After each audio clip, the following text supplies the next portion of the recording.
Et au sport, Antoine Desrosiers, Marianne Saint-Gelais continuent d'exceller en patinage courte piste avec 2 médailles en fin de semaine. Oui, Malika, Marianne Saint-Gelais a récolté 2 médailles d'argent lors des dernières épreuves de la saison à Dresde, en Allemagne. La Félicinoise a également battu son propre record canadien aux 500 mètres avec un temps de 42 secondes. Saint-Gelais a ajouté une 2e médaille d'argent en course à relais avec ses 3 coéquipières canadiennes, dont Marie-Ève Drolet de la Terrière et Valérie Maltais de la Baie. Au hockey maintenant, l'ancien gardien de but des Saguenayens de Chicoutimi, Sylvain Rodrigue, a récemment, reçu des discussions avec l'organisation des Oilers d'Edmonton pour devenir entraîneur des gardiens de but chez les pros. Étant très occupé pour le travail entre l'Europe et le Québec, Rodrigue a dû décliner l'offre, mais ne ferme toutefois pas la porte à un éventuel saut dans la Ligue nationale. Je me suis entretenu avec lui un petit peu plus tôt cet après-midi. Voici l'entrevue. Merci beaucoup, M. Sylvain Rodrigue, d'être avec nous aujourd'hui. Tout d'abord, vous avez été pressenti pour travailler dans l'organisation des Oilers d'Edmonton. Qu'est-ce qui vous a forcé à dire « pas tout de suite » ? Bien, pressenti, c'est avec Frédéric Chabot, qui est un de mes bons amis, qui est l'entraîneur à temps plein là-bas avec les Oilers. Puis, durant la saison dernière, il m'avait fait savoir qu'il avait besoin d'aide avec lui au niveau des gardiens de but de l'organisation des Oilers. Puis, en juin dernier, j'ai été passer une semaine avec eux.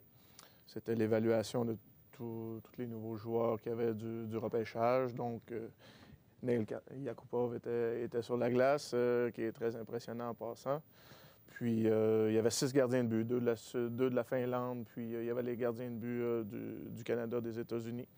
C'était vraiment intéressant. C'est une très, très bonne expérience d'aller avec eux. Puis ensuite, bien, on a parlé un petit peu de peut-être donner un coup de main durant la saison. Puis cette année, disons que ma tâche a augmenté un petit peu en Europe.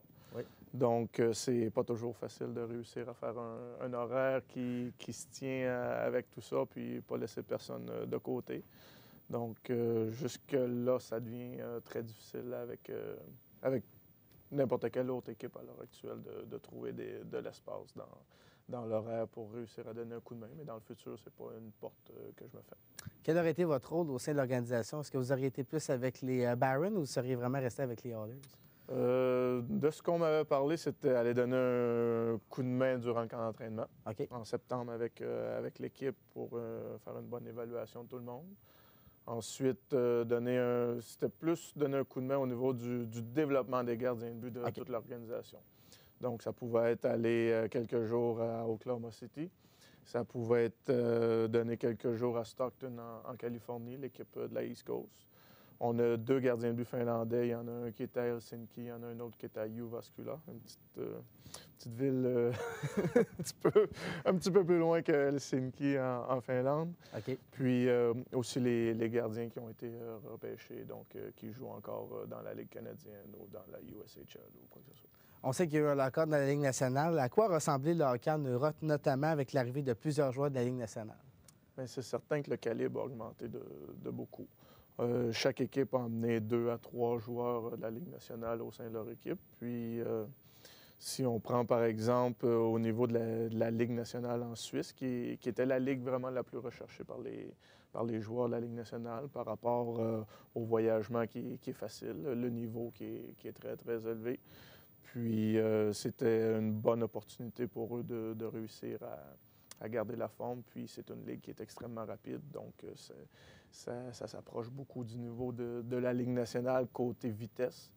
Donc, pour eux, c'était une bonne façon de garder la forme puis être prêt pour lorsque le conflit serait réglé. On sait que vous voyagez beaucoup. C'est quoi l'importance pour vous de vous établir ici au Québec, principalement à Chicoutimi? Bien, moi, j'ai joué mon hockey junior majeur ici. Oui. Je suis originaire de Montréal. J'ai été repêché par les Saguenayens en 90, je crois. Puis, j'ai fait mon hockey junior avec les SAG, remporté une Coupe du Président, été à la Coupe Mémorial. J'ai joué avec Félix Potvin ma première année, ça a été mémorable. Puis, j'ai connu ma femme qui venait d'ici. Donc, avec les années, ensuite, elle m'a suivi pendant une dizaine d'années.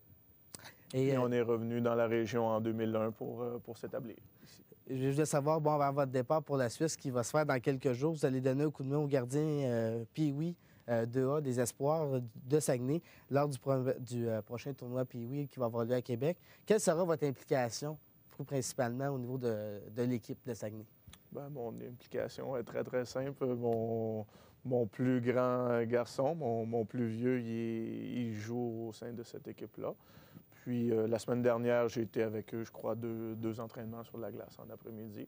Puis cette semaine, je vais y aller aussi une fois ou deux. Puis c'est peut-être amener un petit peu de bagage, un petit peu d'expérience, de vécu. Puis juste donner un petit coup de main à l'organisation. Tant qu'être autour de l'équipe, ben, pourquoi pas embarquer sur la glace. Et rapidement, qu'est-ce qui s'en vient pour Sylvain Rodrigue au cours des prochaines semaines? Qu'est-ce qui va arriver? C'est fin de saison en Europe. Dans mon prochain voyage, d'ailleurs, la saison régulière se termine le 26 février en Suisse, puis le 10 mars en Allemagne, à Berlin. Puis ensuite, je vais revenir ici durant la pause du congé scolaire pour retourner ensuite pour les séries. Puis là, c'est le voyage le plus long de l'année. Là, c'est jusqu'à ce que tout soit terminé. L'année dernière, avec Berlin, on a gagné le championnat de la Ligue allemande. Donc, je suis revenu au Québec autour du 2 mai, je crois. Donc, c'est un long voyage, le dernier. Merci beaucoup, M. Rodrigue. Ça fait plaisir. De retour en studio. En terminant, l'attaquant Michael Grabowski des Maple Leafs de Toronto n'a pas été sanctionné par le préfet de la Ligue nationale pour la morsure qu'il a infligée à Max Pacioretty du Canadien. La morsure n'était pas assez évidente selon la Ligue. Et qui sait, Meleka, peut-être que son entraîneur ne lui demandera pas d'ajouter un peu de mordant à son attaque. Merci, voilà, Meleka. C'est ce qui conclut les sports.